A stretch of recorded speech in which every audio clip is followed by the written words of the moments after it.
Please have a seat. Now I'm sure we can do a bigger round of applause for one of the greatest two leaders of our history. Let's go ahead. So we're talking about, I lost count, $7 to $8 trillion worth of market comp, I lost count. But right now, we're here to celebrate a historic moment. A moment that yesterday during the dinner, and thank you for joining us under the patronage of the Honorable President and His Royal Highness the Crown Prince Musaidi, where we had the pleasure to hear it firsthand. This is the greatest alliance between the Kingdom of Saudi Arabia and the United States, where we have joined hands and you have helped us build our energy-based economy, fueling and energizing the industrial age, and now fast forward, going to the intelligence age, where we can fuel AI factories, robotics, AVs, and all of the rest. Speaking of that, let's start with you, Elon, if you don't mind, Jensen. Feel free to chime in. You have a big fascination of something all of us have admired, first-order thinking, which Jensen sometimes calls first-order scaling, which is an opportunity for how you have dropped the cost of batteries from $1,000 per kilowatt hour to sub-$100. And right now you're doing the same thing with robotics for actuators with servo rotors and motors. So I want to hear from you, how do you manage to always disrupt every single industry with that thinking? Well, it's mostly not disruption, it's creation. So with, say, SpaceX, with reusable rockets, there really weren't any reusable rockets. But the essence of revolutionizing space travel is reusability. If you throw the rocket away every time, the cost of access to space is extremely high. With respect to electric cars, there weren't any electric cars when we started making them, really. You couldn't buy any, to the best of my knowledge. So with Tesla, we wanted to make electric cars compelling and affordable. That was the goal. With respect to humanoid robotics, there are no useful humanoid robots at this point. There are sort of gimmicks, but there are no actually useful humanoid robots. And I think Tesla's going to make the first actually useful humanoid robots.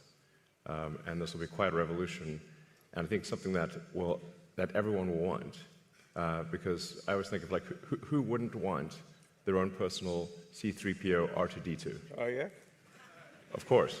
Everyone would want one, right? And then there would be many in industry providing products and services. This is why I say that humanoid robots will be the biggest industry, or the biggest product ever. Bigger than cell phones or anything else, because everyone's going to want one, and or maybe more than one, and there'll be many in industry. I just want R2-D2 in C-3PO's body. Yeah. There you go. Well, I mean, a humanoid robot would be better than R2-D2 and C-3PO combined times 10. Yeah.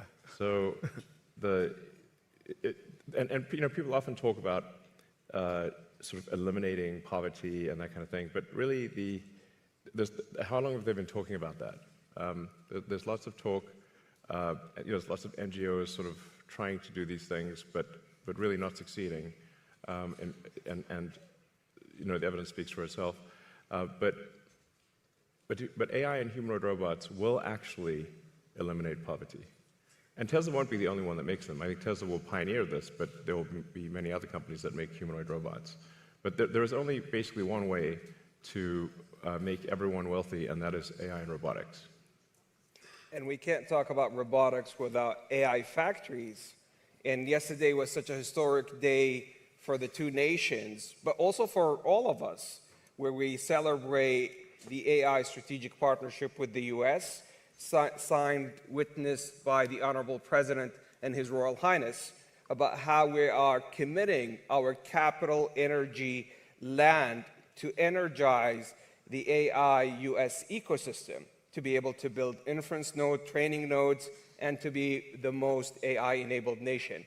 With that announcement, tell me what's next in AI factories, Jensen? There's a There's a beautiful story about how Saudi Arabia is building AI refineries and now building or oil refineries to AI factories. I love that.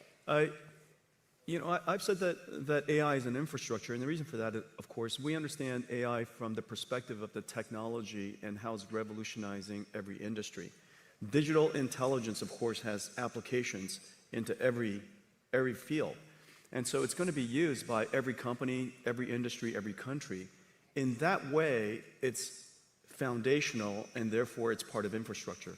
What is new about AI from a computer science perspective is that the way computing was done in the past was largely retrieval-based computing. Somebody typed in a story, or somebody created a piece of art, or came up with 4 versions of a digital ad, or it's all pre-built by somebody, which is then using a system to retrieve the appropriate version for you. It's a retrieval-based computing model. Hadoop and many of the frameworks and operating systems of the past, all designed to retrieve the appropriate information for you. But today, software is going to be generated in real time. It's generative. Based on the context, based on the circumstance, based on who you are, based on the problem you asked, based on your prompt, it will generate unique content for you. Every single time, for everybody, it's unique. When you use Grok, every time you use it is different. Just based on the right, based on the prompt that you give it, and based on the circumstance, and so therefore, it used to be retrieval based.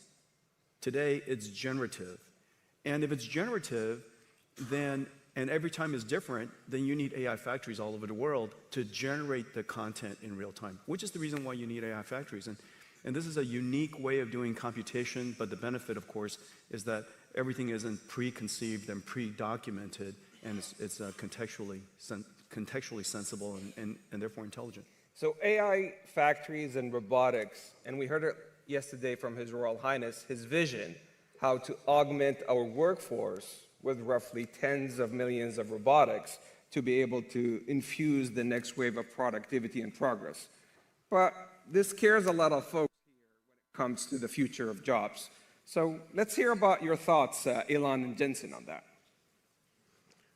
Sure. Well, if you say, like, in the long term, where will things end up? Long term, I don't know what long term is. Maybe it's 10, 20 years, something like that.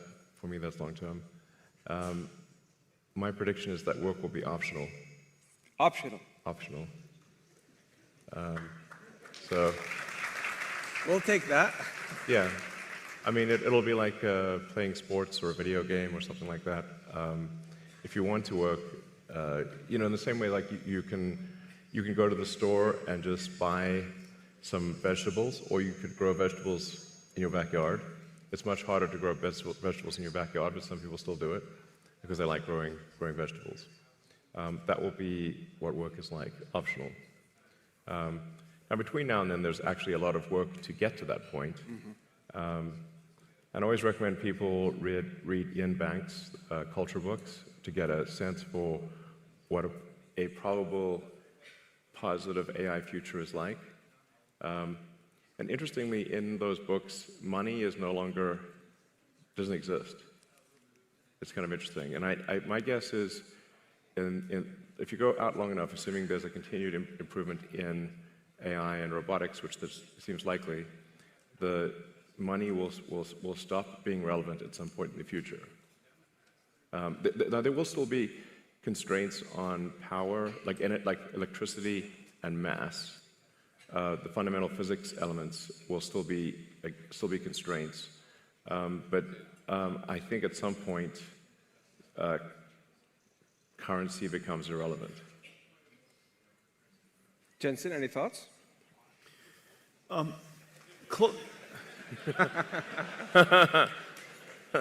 the way, the NVIDIA earnings call is later today. And by the way, since currency is relevant. Cheers. Elon just wants to share with you some breaking news.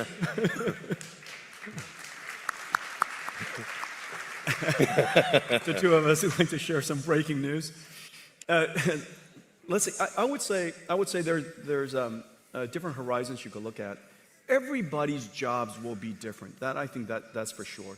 How the students learn will be different. How people do their work will be different, obviously, because a lot of the things that we do mundanely or arduously or very difficultly are going to be done very simply. And so we're going to be more productive from that sense.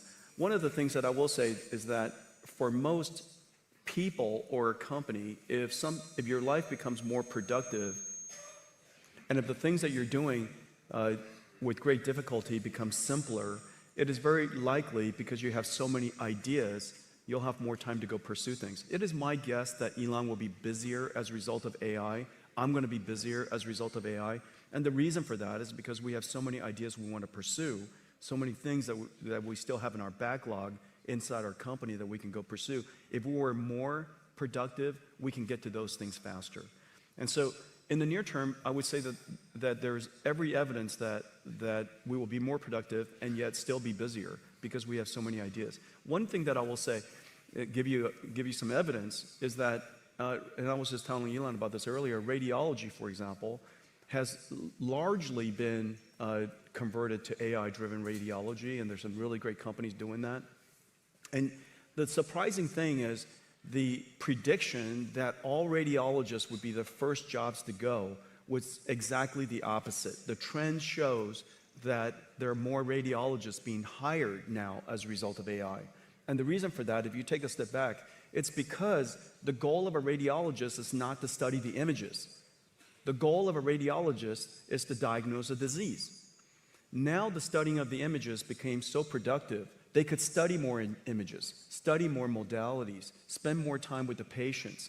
And as a result, they're actually accepting more patients. We're doing more radiology all around the world. We're doing a better job with diagnosing disease.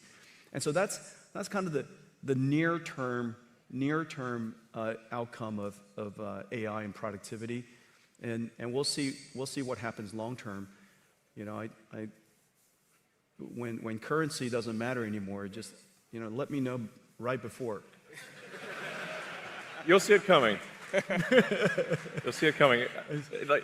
We text often, so just yeah, we do. Yeah, just text it out. Yeah, let me know. I kind of agree with both of you, because if you look at every technological trend, every general purpose technology has been net new positive for the globe, for humanity, and so forth. And let me share with you two case studies. And Your Excellency, I think it's precisely the reason for that is because all the great ideas from innovators like Elon, you have so many good ideas that and AI, Jensen as well.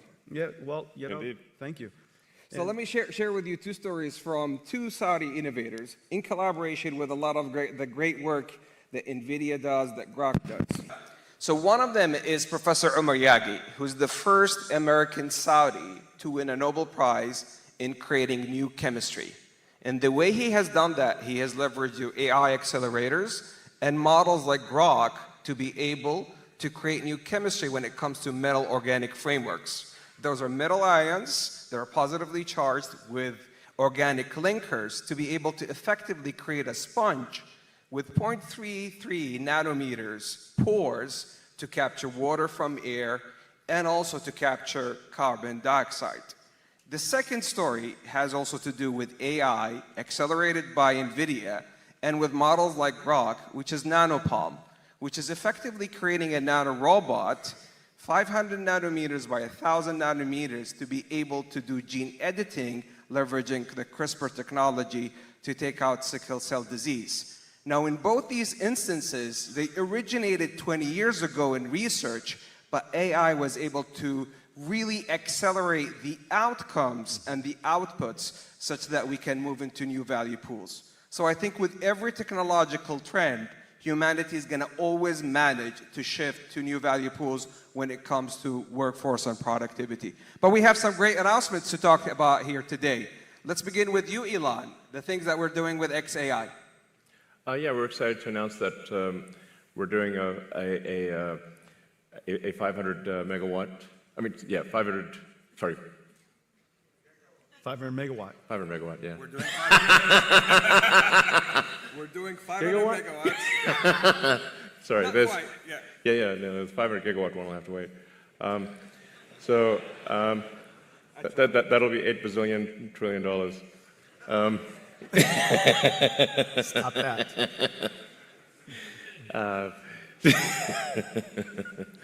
So yeah, we're doing a XAI and the Kingdom of Saudi Arabia are doing a Humane, 500 megawatts, starting with 50 megawatts phase one, and we're doing it with NVIDIA. Yeah. Congratulations to the Humane team, to Targ and team, such a fantastic job. Jensen, I think we're also doing some great announcements this week. We are? Yeah. Well, we're announcing all kinds of things. Our partnership with Humane is going incredibly well. First of all, we worked together to get this company started and off the ground, and just got an incredible customer with Elon. Could you imagine a startup company, approximately $0 billion in revenues, now going to build a data center for Elon? 500 megawatts is gigantic. This company is off the charts right away. In addition to that, we're working AWS, as you know, is also Congratulations coming. to the Humane team with AWS, starting with 100 megawatts with a gigawatt ambition and counting. So AWS is also coming to Humane. We're working with Humane on Omniverse digital twins. As you know, that AI is not just, just agentic AI and chatbots and cognitive AI is incredibly important to the world. But AI applies to everything, chemicals and proteins and genes and physics and fluid dynamics and particles and, of course, robotics and activation. And we created this world called Omniverse where robots can learn how to be good robots. And it's physically based, it obeys the laws of physics, and so robots can learn in these environments. And we're working with Humane to apply Omniverse to all kinds of digital factories and robotics and warehouses and things like that. And so that's another. We're also working in Saudi Arabia to build supercomputers to simulate quantum computers, and using our computers to be the controller and the error correction. Quantum error correction requires an enormous amount of computation, and so we're doing a lot of great work there too. So a big partnership with Humane. They're off the charts, off the ground and off the charts at the same time. This is how we walk the talk in the Kingdom of Saudi Arabia in partnership with the US. Yesterday, the President and His Royal Highness announced the AI strategic framework and partnership. Today, we're going big with Elon and Jensen. So thank you for those opportunities. Now, they told me I have time for two last questions. So last night at the dinner, I got a number of questions because it seems that the schedule leaked. And everybody was giving me hints about the last two questions I'm going to do. So the first one was for you, Elon. And there's a big one for you, Jensen. So prepare for that one. AI in space, is that possible? Yes. If civilization continues, which it probably will, then AI in space is inevitable. You know, I always have to preface that, you know. We shouldn't take civilization for granted. We need to make sure to take care to ensure that civilization has an upward arc. I mean, any student of history knows that civilization does not always have an upward arc, and in fact, civilizations have life cycles. So hopefully we are in a strong upward arc. I think we are for now, but we don't want to take that for granted or be complacent. But the way to think of AI in space is that in order to achieve any meaningful percentage of a Kardashev 2 scale civilization, where you're using even a millionth of the sun's energy, you must have solar-powered AI satellites in deep space. So that once you realize, once you think in terms of a Kardashev 2 scale civilization, which is what percentage of the sun's energy are you turning into useful work, then it becomes obvious that space is overwhelmingly what matters. Overwhelmingly, the sun only receives roughly 1/2 billionth of the Earth only receives roughly 1/2 billionth of the sun's energy. So if you want to have something that is, say, 1 million times more energy than Earth could possibly produce, you must go into space. So this is where it's kind of handy to have a space company, I guess. Sell the book. Easier to cool chips in space, too. Yes. Easier to cool chips in space. Yeah. Yes, there's definitely no water in space, so you're going to have to do something that doesn't involve water. Just hang out. Well, you just got to radiate. That's right. So my estimate is that actually that the cost of electricity, like the cost effectiveness of AI in space will be overwhelmingly better than AI on the ground. So long before you exhaust potential energy sources on Earth, long before, meaning like I think even perhaps in the 4 or 5 year time frame, the lowest cost way to do AI compute will be with solar-powered AI satellites. So I'd say not more than 5 years from now. Wow. And just look at the supercomputers we're building together. Let's say each one of the racks is 2 tons. Out of that 2 tons, 1.95 of it is probably for cooling. Right. Just imagine how tiny that little supercomputer is, right? Each one of these GB300 racks will just be a little tiny thing. And just electricity generation is already becoming a challenge.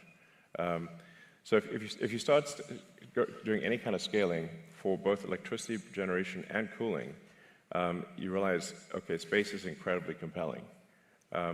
So, like, let's say you wanted to do, I don't know, 200 or 300 gigawatts per year of AI compute. Yeah. It's very difficult to do that on Earth. So the U.S. average electricity usage, last time I checked, was around 460 gigawatts per year average usage. So something like, say, at 300, if you're doing 300 gigawatts a year, that would be like 2/3 of U.S. electricity production per year. Yeah. There's no way you're building power plants at that level. And then if you take it up to, say, a terawatt per year, impossible. Yeah. Like, you have to do that in space. There just is no way to do a terawatt per year on Earth. And in space, you've got continuous solar. You've got you actually don't need batteries because it's always sunny in space. That's right, exactly. And the solar panels actually become cheaper because you don't need glass or framing, and the cooling is just radiative. So that's why I think that's the dream. Yes, that's the dream. So Jensen, everybody last night was asking me, and I'm mindful it's earnings call for you today.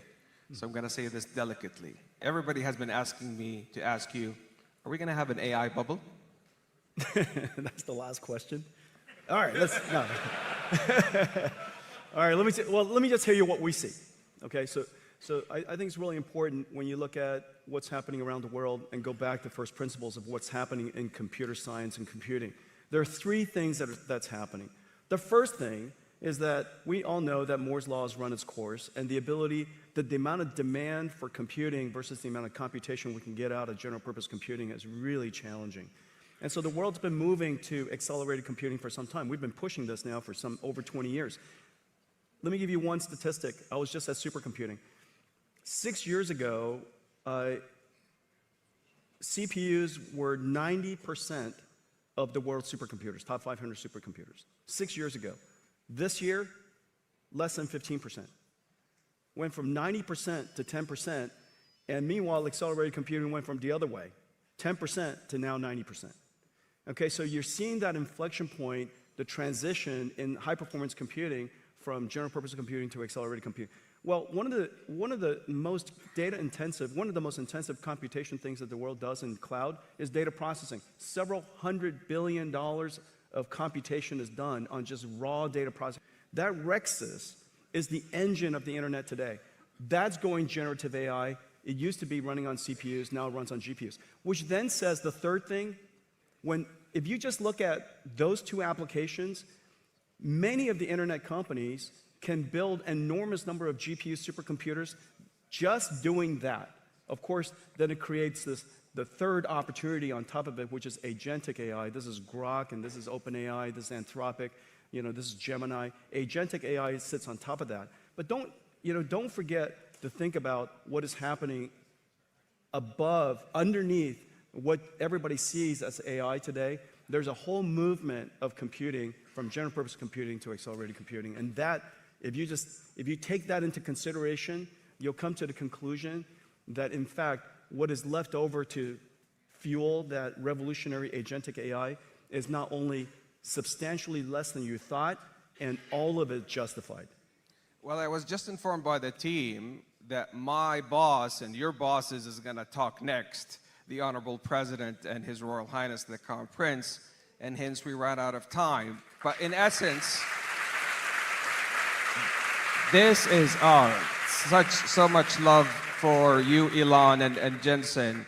But this, in essence, is a 92 alliance that shifted from energy to digital to the intelligence age, powered by pioneers such as Elon and Jensen, to serve humanity and create on a net new basis new economies, new jobs, and a better future for humanity, powered by the Kingdom of Saudi Arabia and the United States. Thank you for a lifetime partnership and friendship. Thank you, Elon. Thank you, Jensen. Thank you. All right.